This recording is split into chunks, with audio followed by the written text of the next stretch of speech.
습니다. 보증금 1억 내리시죠. 그 결과 2억 8천을 줄일 수 있었습니다.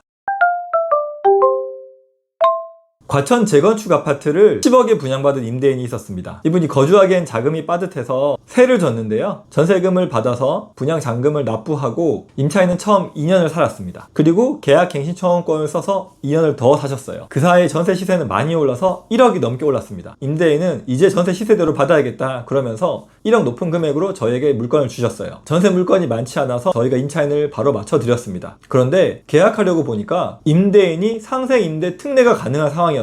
그래서 제가 임대인에게 설명했습니다. 보증금 올리지 마시고 5%만 올려서 다시 한번 더 가시죠. 그러면 사장님 거주하지 않으셔도 비과세 받을 수 있습니다. 임대인은 제 말을 듣고 그 자리에서 1억을 낮춰서 임차인과 전세 계약을 체결했습니다. 임대인이 손해 같아 보이시죠? 임대인이 1억을 받아서 은행에 예금을 해뒀을 때 받을 수 있는 이자는 4%라고 해도 2년간 최대 800만 원 정도입니다. 하지만 보증금을 올리지 않고 상생임대 특례를 적용받으면 임대인이 아낄 수 있는 세금이 무려 2억 8천이었습니다. 임차인은 전세 보증금을 낮게 주니까 저희한테 감사해야 하고, 임대인은 세금을 또 줄여주니까 저에게 감사해야 하고, 모두 행복한 계약이었습니다. 이게 바로 상생임대차 특례의 힘입니다. 그리고 저는 이 제도야말로 공인중개사가 가장 잘 알고 있어야 된다고 생각합니다. 1세대 1주택 비과세는 2년 보유를 해야 양도세 비과세를 받을 수 있습니다. 그런데 내가 집을 취득할 때, 취득이라고 하면 잔금일 기준입니다. 잔금을 낼 때 조정대상 지역이었다면 나중에 조정대상 지역이 해제가 되더라도 반드시 2년 거주해야 비과세를 받을 수 있습니다. 그런데 상생임대차 특례는 임차인과 상생임대차 계약을 맺었을 때 2년 거주하지 않아도 거주한 것으로 봐주는 특례입니다. 조건은 간단합니다. 특별한 양식도 없고요. 기존 임대차 계약을 직전 임대차 계약이라고 하고, 신규로 맺는 계약을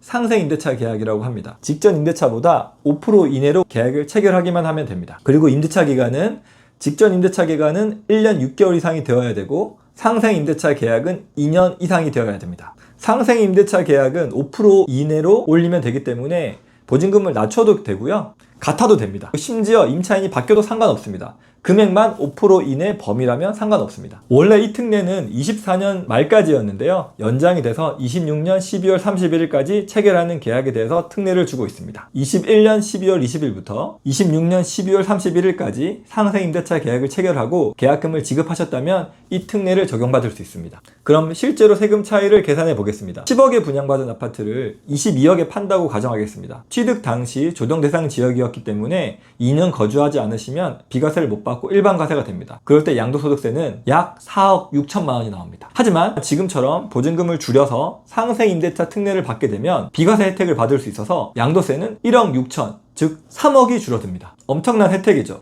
특례이기 때문에 요건을 정확하게 맞추셔야 됩니다. 실무에서 자주 물어보는 예규 3가지 소개해드리겠습니다. 첫 번째, 임차인이 살다가 중간에 퇴거하면 어떻게 되나요? 기존 임차인이 2년을 다 못 채우고 나갔어도 새로 들어온 임차인이 이 보증금과 같거나 낮으면 기간은 합산해서 인정됩니다. 두 번째, 갭투자 같은 경우, 전세를 끼고 사는 경우가 있죠. 이럴 때 매수인이 잔금을 내고 기존 임차인과 전세 계약을 새로 맺어서 다시 2년을 책정을 하는데 이거는 인정이 안 됩니다. 왜냐하면 새로운 계약이 아니라 임대인 명만 바뀐 기존 계약의 연장이라고 보는 겁니다. 반드시 직전 임대차 계약은 내가 주택을 취득한 후에 체결한 계약이어야 합니다. 세 번째, 이건 좀 헷갈릴 수 있는데 주인이 새 안고 파는 경우, 주세 안고라고 저희 용어로 불러요. 즉 팔자마자 매도인이 임차인으로 다시 들어가는 거죠. 이때 맺은 전세 계약은 직전 임대차 계약으로 인정이 됩니다. 왜냐하면 매도인은 기존까지는 소유주로 가지고 있다가 임차인으로는 처음 맺는 계약이기 때문입니다. 그리고 매수인이 주택을 취득한 후에 전세 계약을 체결하는 거기 때문에